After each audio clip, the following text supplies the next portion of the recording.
Gemima Dark and the Arcanatorium, by Princess Indigo. Chapter 3. The Interview. Wing Warden, that sticky-beaked journalist has arrived to see you, said Matron Travesty, knocking sharply on the office door and entering. I shall have to thank Madame Invigorator personally for pointing her in my direction. You better usher her in, Matron. Then when you've done that, the drain is blocked on our side of the Adder Gardens. You can find 3 volunteers to help clean it out, said Wing Warden Clench unhappily, standing by the window looking down at the rectangular enclosed gardens, and then up at the misty sky. Yes, Wing Warden, Matron Travesty replied. One of the tables on Landing 3 was complaining about dead cockroaches in the muesli again. They're all perfect candidates for drain unblocking.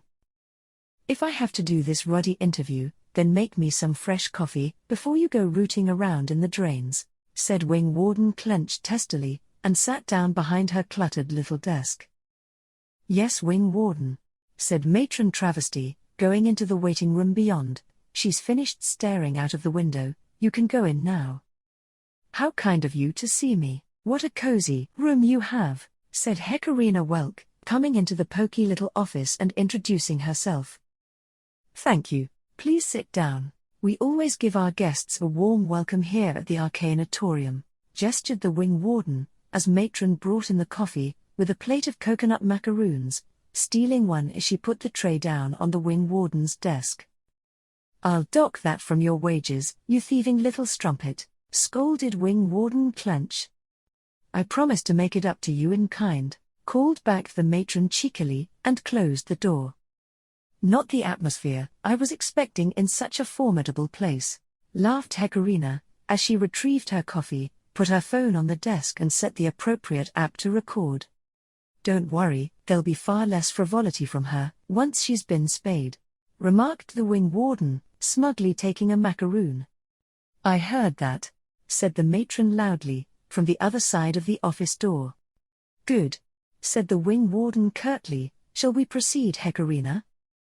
Yes, of course. Can you start by telling me a little about the history of this place? She asked. Due to the local bylaws, we were originally a luxury hotel for wealthy, tax-avoiding geriatrics.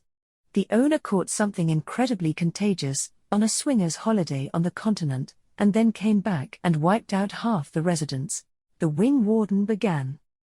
That must have been quite the scandal, said Heckerina, raising her eyebrows. You can say that again. She made all the headlines. After she died, the whole place was sold.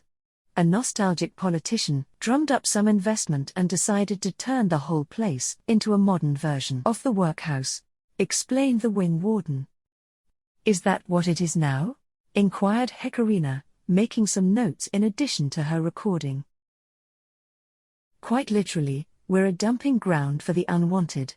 Not to mention the undocumented, the unvaccinated, the unbearable, the untreatable and the unwashed. If they send you here, no one else will have you. The next port of call from this place is the gutter or the grave, said Wing Warden Clench, with a firm tone. It's old-fashioned and new at the same time, remarked Heckerina, taking a macaroon. Precisely. There's all sorts of unscrupulous companies looking for slave labor, so we put them to work. With lots of great suggestions from our investors, we've combined the original workhouse model with micro-work business practices. We don't actually pay them as such, so they get to earn privileges, admitted the Wing Warden. How very enterprising, replied Heckerina, hurriedly making notes.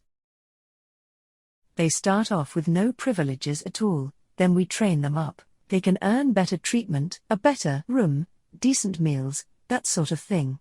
Then in the fullness of the micro-work tradition, we go back on our word, and start to remove different privileges, one by one, and give them less and less work.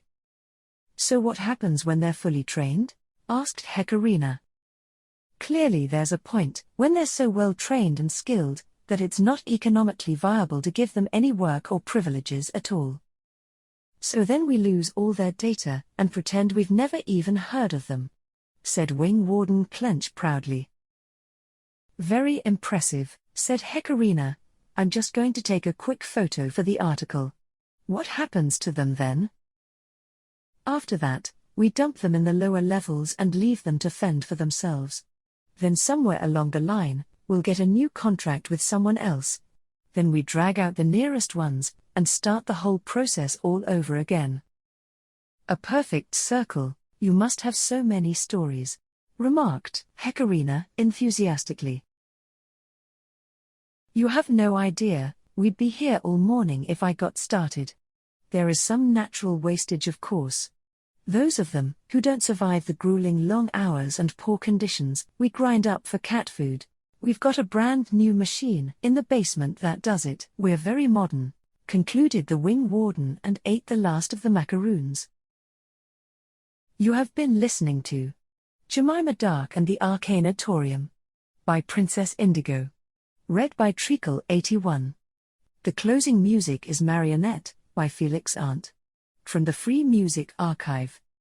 I think we learned quite a lot about the Arcanatorium today. Doesn't it sound like a jolly interesting place? Well, perhaps jolly isn't the right word, but I always appreciate a story with coconut macaroons. Please help yourself to some. I do love our little chats round the fire. I'm already looking forward to next time. Have a safe journey home. Lots of love and kisses, Treacle.